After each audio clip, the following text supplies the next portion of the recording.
இந்த கனவுங்கிறத பற்றி மக்களிடத்துல நிறைய சர்ச்சைகள் இருந்துகிட்டு இருக்குது. கனவை பொறுத்த வரைக்கும் கனவுங்கிறது அல்லாஹ்வுடைய ஒரு வஹீனுடைய ஒரு பகுதியாகத்தான் இருக்குது. ஆரம்ப காலத்தில் நபிமார்களுக்கு கனவின் மூலம் வஹி அறிவிக்கப்பட்டிருந்தது. இப்ராஹிம் அலைஹிஸ்ஸலாத்து வஸ்ஸலாம் அவர்கள், ஆபிரகாம் என்று சொல்லுவாங்க இல்லையா கிறிஸ்தவர்கள், அந்த இப்ராஹிம் அலைஹிஸ்ஸலாத்து வஸ்ஸலாம் அவர்கள் இஸ்மாயில் அலி இஸ்லாம்ங்கிற அவருடைய மகனை சின்ன வயசுல இருக்கும்போது அறுத்து பலியிட கனவு கண்டார். அதை திரும்ப திரும்ப காணும்போது இது அல்லாஹ்விடமிருந்து வந்த வஹிங்கிறத அவர் உணர்ந்து கொண்டார். அந்த கனவை நிறைவேற்ற போனார். அல்லாஹ் தாலா நரபலியை அதோட ஒழிச்சு கட்டுறோம். என்ன செய்யக்கூடாது, மனுஷனை அறுத்து பலியிடக்கூடாது, இதோ இந்த ஆட்டை அறுத்து பலியிடுங்கிறதுக்கு அதுக்கு பகரமா ஆட்டை அல்லாஹ் தாலா கொடுக்குறான். அதை ஹஜ்ஜி மாசங்கள்ல அந்த கடமையை நாங்கள் நிறைவேற்றிட்டு இருக்கோம். அதே மாதிரி நபிகள் நாயகம் ஸல்லல்லாஹு அலைஹி வஸல்லம் அவங்க சொல்றாங்க, புகாரி ஷரீஃபில் இடம்பெற்று இருக்கக்கூடிய ஒரு ஹதீஸ், வஹீனுடைய ஆரம்பம் நல்ல தெளிவான நல்ல கனவுகளாக இருந்துச்சு அப்படிங்கிறாங்க. அப்ப நல்ல கனவுங்கிறது ஒரு வஹீனுடைய ஒரு விஷயம் அப்படிங்கிறத நாங்க பார்க்கலாம். நபிகள் நாயகம் ஸல்லல்லாஹு அலைஹி வஸல்லம் அவங்க சொல்றாங்க, அஸ்தகுக்கும் ருய்யா அஸ்தகுக்கும் ஹதீஸா, உங்களில் கனவு கண்ட என்று உண்மை சொல்லக்கூடியவர் யார் என்றால் பேச்சில் வளமையாக உண்மை சொல்லக்கூடியவர் தான். பேசும்போது உண்மை சொல்றவர் தான் கனவுல ரொம்ப உண்மையானவராக இருப்பார். ஏன்னா கனவு கண்டு ஒருத்தர் பொய் சொல்லிட்டாருன்றா அதை கண்டுபிடிக்கிறதுக்கு முடியாது. ஏன்னா சாட்சிகள் இல்லையே தானே, அவருக்கும் அல்லாஹ்வுக்கும் தான் தெரியும் அந்த விஷயம் உண்மையா பொய்யா அப்படிங்கிற ஒரு விஷயம். எனவே இந்த கனவுங்கிறது வஹீனுடைய 45 ஒரு பங்கு அப்படின்றத நபிகள் நாயகம் ஸல்லல்லாஹு அலைஹி வஸல்லம் அவங்க சொல்லி காட்டுறாங்க. இன்னொரு ரிவாயத்தில் 40 ஒரு பங்கு அப்படி என்றும் வருது. ருயல் முஸ்லிம் ஜுஸு மின் 45 ஜுஸா மினல் நுபுவா வர்ருயா ஸலாஸா அப்படி சொல்றாங்க. நபித்துவத்தினுடைய 45 ஒரு பங்கு தான் ஒரு நல்ல சாலிஹான கனவு அப்படிங்கிறாங்க. சொல்லிட்டு சொல்றாங்க, வர்ருயா ஸலாஸா, கனவு என்பது 3 வகைப்படும் அப்படிங்கிறாங்க.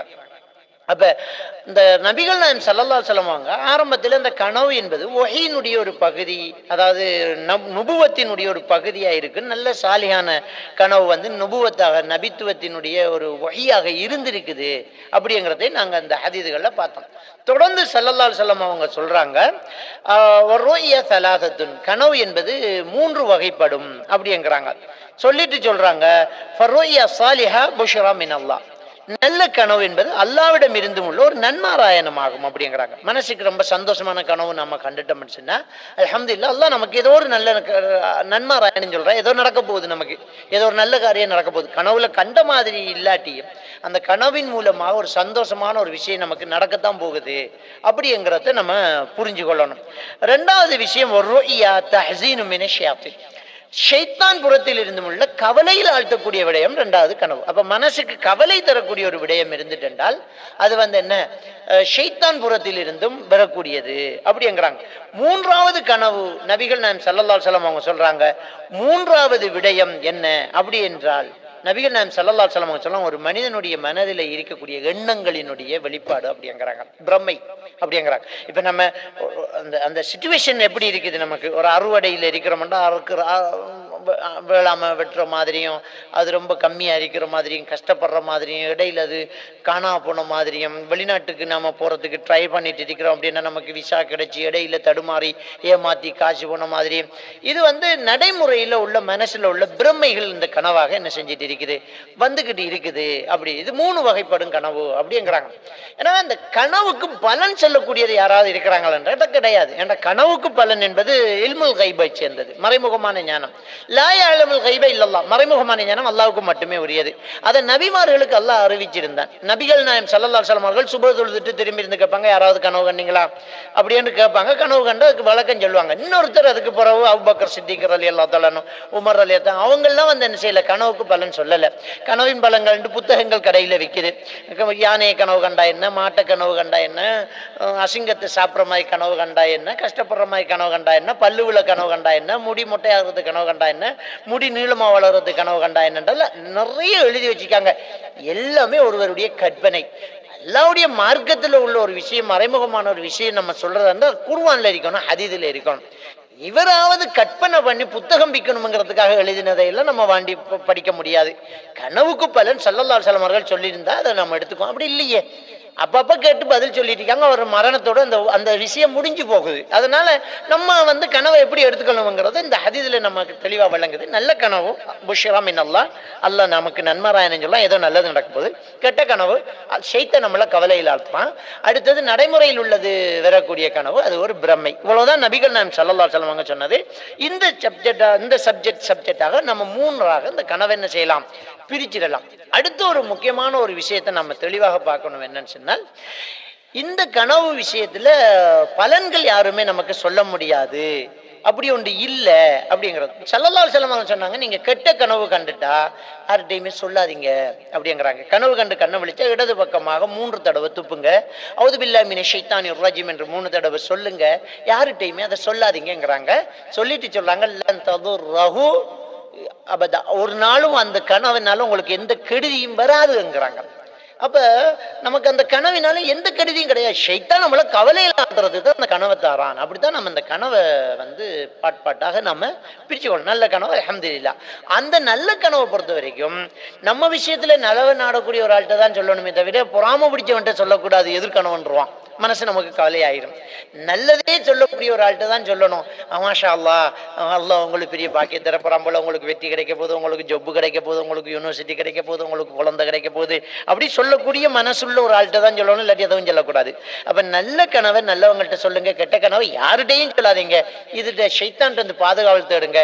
அதனால எந்த கதையும் உங்களுக்கு நடக்காது. கல்லாவோட கல்லாக்கத்துல இல்லாம ஒரு மரத்துல இருக்கிற இலையும் உதிராதுன்றது இருக்குது இல்லையா, அப்படித்தான் நம்ம அதை எடுத்துக்கொள்ளணும். மூன்றாவது கனவின் வகை பிரம்மை. இப்ப நம்ம கரண்ட்ல சிச்சுவேஷன்ல உள்ள ஒரு விஷயம் என்னன்னு சொன்னா, இப்ப அண்மையில ஒரு ஜனாசா ஒன்று குளிப்பாட்டி அடக்கம் செய்யப்படுது. குர்ஆன் ஹதீஸ் அடிப்படையில் அந்த ஜனாசா குளிப்பாட்டி அடக்கம் செய்யப்படுது. ஏன்னா ஊர்ல ஜனாசா குளிப்பாட்டோன்னா செலவாத்தி சொல்லுவாங்க. செலவாத்துங்கிறது சவுக்காரம் கிடையாது. நஜீசு கழுகுறதுக்கு சொல்லுவாங்க, 7 செலவாத்தி சொல்லி கழுவணுவாங்க. அந்த 7 செலவாத்து என்னன்னு தெரியாது. நபிகள் நாயகம் ஸல்லல்லாஹு அலைஹி வஸல்லம் சொல்றாங்க, நாய் உங்கள் பாத்திரத்தை நக்கினால் 7 தடவை கழுவுங்க, ஒரு தடவை மண்ணை போட்டு கழுவுங்கிறாங்க. அப்ப கழுவத்தான் சொன்னாங்களே தவிர செலவாத்து சொல்லல. செலவாத்துங்கிறது புனிதமானது, அது நஜீசு கழுவுறதுக்கு வரல. ஜும்மா தினத்தில் அதிகம் செலவாத்தி சொல்றோம், அத்தஹியாத்துக்கு பிறகு செலவாத்தி சொல்றோம், பாங்கு சத்தம் கேட்டா செலவாத்தி சொல்றோம். இப்படி நபிகள் நாயகம் ஸல்லல்லாஹு அலைஹி வஸல்லம் பேரை கேட்டா செலவாத்தி சொல்றோம். இது புனிதமானது. இது அசிங்கத்தை கழுவுறதுக்கோ பயன்படுத்துறது, அதை கேவலப்படுத்துறது. ஏன்னா இன்னைக்கு களிமா சொல்லி கழுவணும், செலவாத்தி சொல்லி கழுவணுங்கிறத சொல்லி என்னமோ அவங்க மார்க்கத்தை சரியா செய்யற நினைச்சுக்கிட்டு அசிங்கத்தை கழுவுறதுக்கு அதை பயன்படுத்துறாங்க. அது அவமானப்படுத்துறது, கேவலப்படுத்துறது. ஏன்னா ஒரு புனிதமான ஒன்றை இதுக்கு பயன்படுத்தலாமா? அப்படி ஒன்று இல்லை. நபிகள் நாயகம் ஸல்லல்லாஹு அலைஹி வஸல்லம் சொல்லல. அப்ப இன்னைக்கு மையத்தை குளிப்பாட்டும் போது என்ன வாங்கன்னா செலவாத்தி சொல்லிக்கிட்டே குளிப்பாட்டுவாங்க. அந்த மூதாதையர்கள்ட்ட உள்ள ஒரு பழக்கமா இருந்துச்சு. அப்படியான பழக்கத்துல இருக்கும்போது குர்ஆன் ஹதீஸ் அடிப்படையில் ரசூலுல்லாஹ் இப்படித்தான் கழுவினாங்கன்னு நம்ம கழுவினோம், சத்தம் போடல, செலவாத்தி சொல்லல, நாயை கழுவுற மாதிரி கழுவிட்டாங்கிறாங்க. நாயை குளிப்பாட்டுற மாதிரி குளிப்பாட்டணும். நாயை எங்கேயாவது குளிப்பாட்டுறீங்களா? இல்லையே. அப்ப இப்படி சொல்லக்கூடியதை நாங்க பார்க்கலாம். இப்ப என்ன நடந்துச்சுன்றா, இப்ப ஜனாசா அடக்கம் செய்யப்பட்டாச்சு. அதுக்குள்ள அந்த குடும்பத்துல இன்னும் சிலர் செலவாத்தி சொல்லணும், கத்த மோதணும் வந்துகிட்டு இருந்திருக்கிறாங்க. இது ரெண்டுமே நடக்கலையா? ஒரு பிறலியை கிளப்பிவிட்டு ஒரு பொண்ணு கனவு காண்றான். என்ன கனவு காண்றான்னு சொன்னா, குளிப்பாட்டின இடத்துல அந்த தாய் மரணிச்சு போனவ உட்கார்ந்து அழுதுகிட்டு இருக்கிறத நான் பார்த்தேன். பசிக்குதுங்கிறா, என்ன சரியா கழுவல, நான் மறுமையில கடன் சொல்லுவேன் அப்படின்னு சொல்றான்னு பீதியை கிளப்பி எல்லாரும் பயந்துட்டாங்க. ஐயோ தப்பா போயிச்சே, என்ன நடக்க போகுதோ அப்படிங்கிறாங்க. சத்தியமா இது ஷைத்தான்புரத்தில் இருந்து உள்ளது, அல்லது அந்த பெண்ணு பொய் சொல்றா. ஏன்னா அந்த நிகழ்வு நடந்து அந்த கொள்கைக்கு மோதல், செலவாத்து சொல்லல, கத்தம் கொடுக்கல என்கிற அந்த மன வெறியோட இருக்கும் போது வாரது நபி அவர்கள் சொன்ன 3வது வகையை சேருது. நடைமுறையில உள்ளது மனப்பிரமையாக வெளிப்படுது அப்படி என்று அந்த வகை. அல்லது இவ பொய் சொல்றா. அப்ப இந்த 2 வகைக்குள்ள உண்டாங்க. பொய்ங்கிறது கனவு என்று சொல்லி பொய் சொல்றது ரொம்ப பெரிய ஒரு குற்றம். அதை நம்ம ஹதீஸ்ல பார்த்தோம். அப்படி இருந்தா தௌபா செய்யணும். அப்படி இல்லாம இருந்தா கண்டிப்பா இது ஷைத்தான் புறத்தில் இருந்தும் உள்ளது, அல்லது பிரம்மையாக உள்ளது.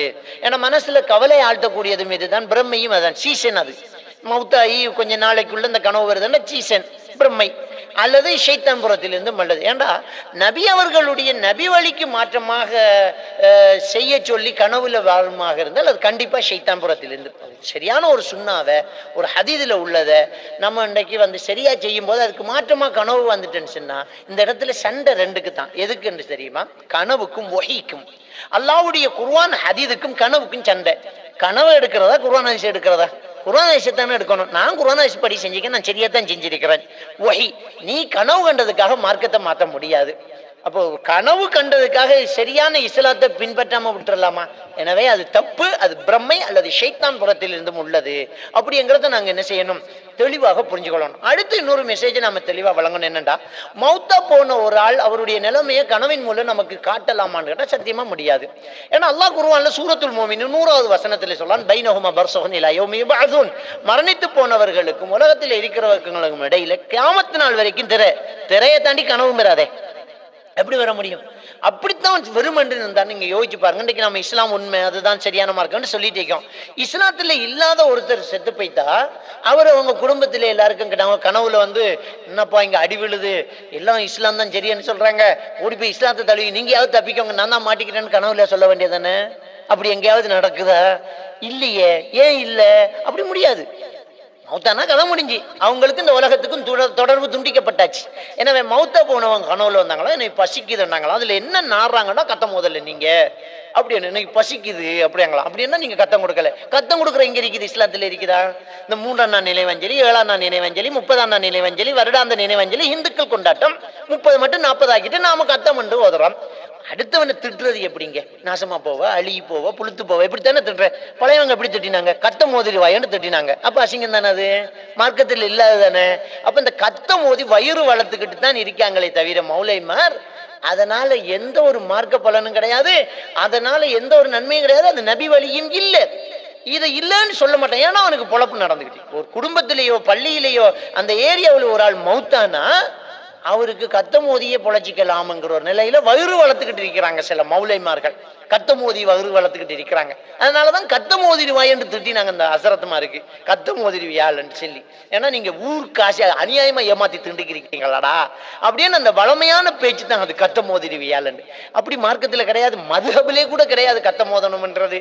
மௌத்தா போனாக்களுக்கு செய்ய வேண்டிய சடங்குகள் என்ன? சொத்துக்களை பிரிக்கிறது, கடனை நிறைவேற்றுறது, அவங்களுக்காக தர்மம் செய்யறது, துவா செய்யறது, அவ்வளவுதானே. இதுக்கு மேல எங்க இருக்குது நபி வழி? கத்த மோதணும் வாரவனுக்கு அப்பதான் சாப்பாட்டு தட்டுல இருந்து திண்டுட்டு இருக்கான்.